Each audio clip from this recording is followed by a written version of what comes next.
Pteridophyta के अंदर पहले पढ़ेंगे होमोस्पोरस लाइफ साइकिल। तो पहले बात करते हैं होमोस्पोरस, फिर हेट्रोस्पोरस, और कंपेयर करेंगे दोनों को कि दोनों में क्या डिफरेंसेस हैं। तो चलिए शुरू करते हैं। चलिए, तो हम पहले पढ़ने वाले हैं होमोस्पोरस लाइफ साइकिल।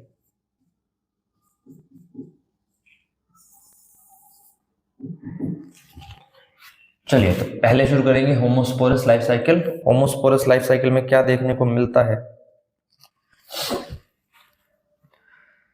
बेटा? ज्यादातर टेरिडोफाइटा ऐसे ही होते हैं। टेरिडोफाइटा की मेन बॉडी ये है स्टेम,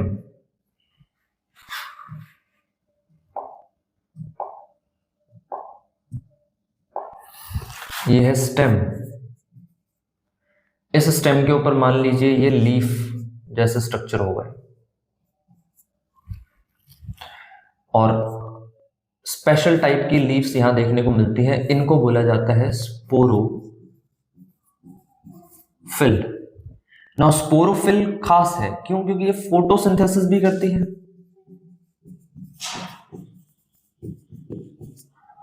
और बेटा ये स्पोर फॉर्मेशन भी करती है। स्पोरोफिल के पास है स्पोरेंजिया, ऐसा टिश्यू जो कि क्या करेगा? स्पोर का फॉर्मेशन करेगा। स्पोरेंजिया के पास क्या चीज है? डिप्लॉइड है, ये भी डिप्लॉइड है। मेन प्लांट बॉडी क्या है? यहाँ पे इसके रूट्स वगैरह आप बना सकते हो। मेन प्लांट बॉडी क्या है? स्पोरोफाइट है, क्योंकि मेन प्लांट बॉडी स्पोरोफाइट है 2n।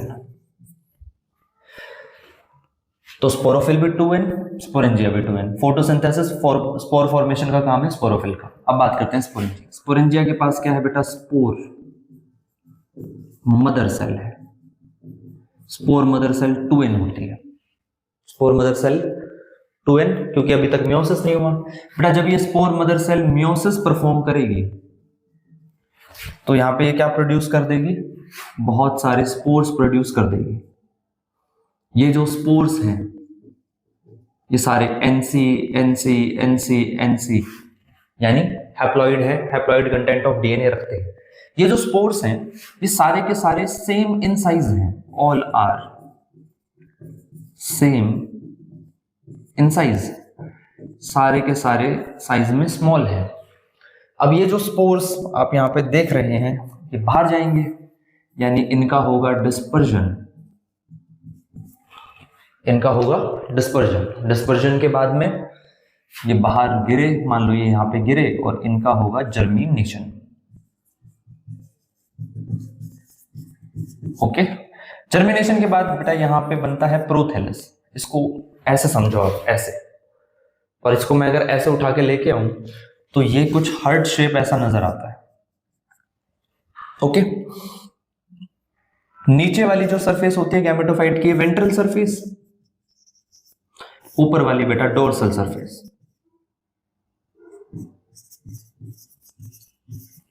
ओके, अब इस वेंट्रल सरफेस पे क्या आएंगे? Sex organs. तो एंथ्रीडिया और आर्केगोनिया। तो ये जो प्रोथैलस आपको दिख रहा है, ये जो गैमेटोफाइट है, यहां पे मोनोइशियस है। मोनोइशियस मतलब दोनों जो सेक्स ऑर्गन है वो एक ही के ऊपर है, दोनों जो गैमेट्स बन रही हैं वो इसी से बन रही हैं। प्रोथैलस के बारे में और भी बहुत सारी बातें हैं, जैसे कि ये मल्टीसेलुलर होता है, ठीक है, ये हार्ट शेप्ड है बेटा। ये बॉडी से बाहर रह रहा है इसीलिए फ्री लिविंग है। फ्री लिविंग मतलब ये डिपेंडेंट नहीं है, फ्री लिविंग। बेटा ये मोस्टली फोटोसिंथेटिक है, ज्यादातर सिंथेटिक होता है, synthetic.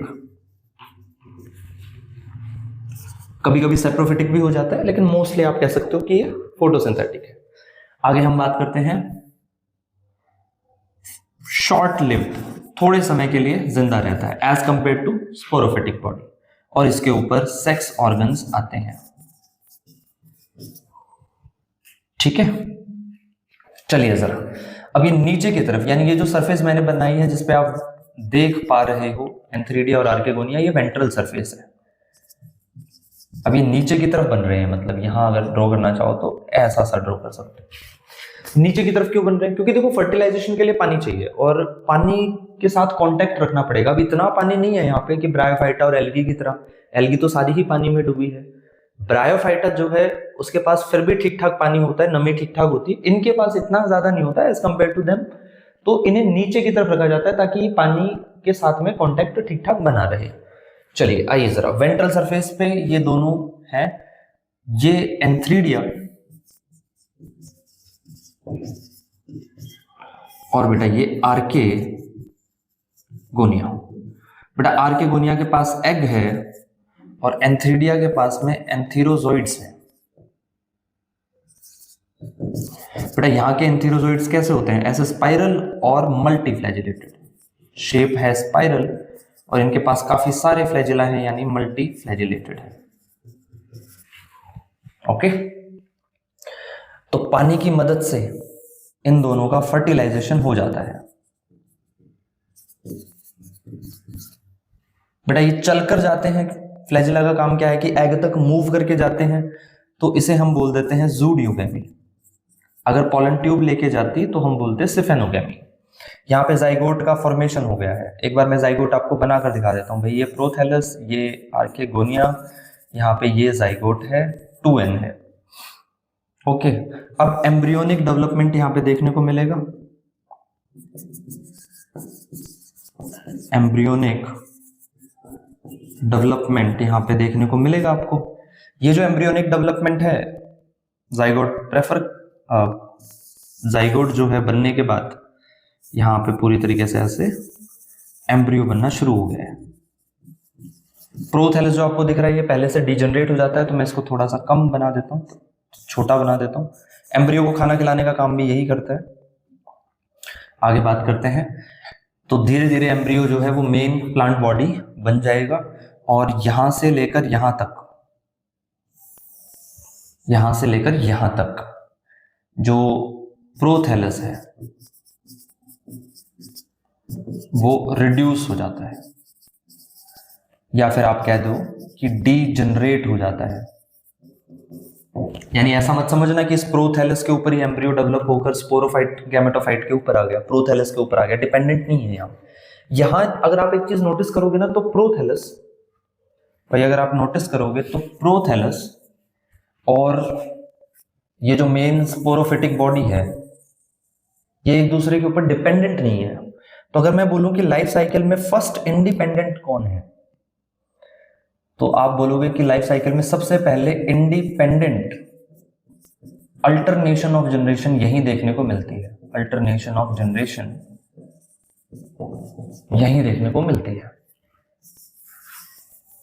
Very very important, 5 star खा जाना। तो यहां पे होमोस्पोरस लाइफ साइकिल खत्म होती है। कुछ बातें जो आपको ध्यान रखनी है वो ये है कि मोस्ट ऑफ द टेरिडोफाइट्स जो होते हैं वो होमोस्पोरस लाइफ साइकिल फॉलो करते हैं, ठीक है। हेटेरोस्पोरस कंडीशन बहुत कम है। दूसरा, जाइगोट के बाद एम्ब्रियो बनना, एम्ब्रियो का प्रॉपर डेवलप होना, इसमें प्रोथैलस लगातार रिड्यूस और डीजनरेट होता रहता है और प्रोथैलस इसलिए काफी शॉर्ट लिव्ड है और इसके ऊपर सेक्स ऑर्गन्स वगैरह आते हैं। ओके, अगर मैं आपसे ये पूछूं कि फिलामेंटस गैमेटोफाइट है, ब्रांचिंग हो रखी है उसमें और उसके ऊपर बर्ड्स आती हैं, तो मैं बात कर रहा हूं प्रोटोनीमा की। ओके, तो प्रोथैलस और प्रोटोनीमा के बीच में डिफरेंस आपको अच्छे से आना चाहिए। Thank you so much.